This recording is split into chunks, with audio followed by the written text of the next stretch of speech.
Southwestern Calhoun County until 5:30 p.m. Central Daylight Time.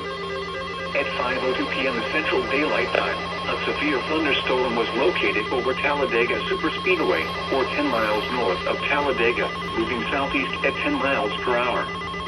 Hazard, 60 miles per hour wind gusts and quarter-size hail. Source, radar indicated. Impact, hail damage to vehicles is expected. Expect wind damage to roofs, siding, and trees.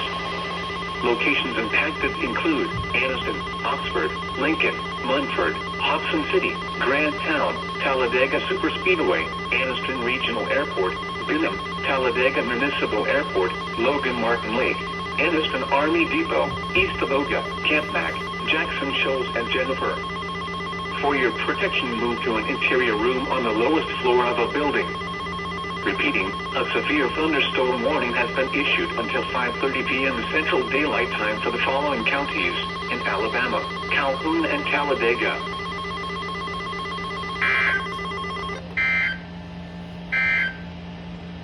A strong thunderstorm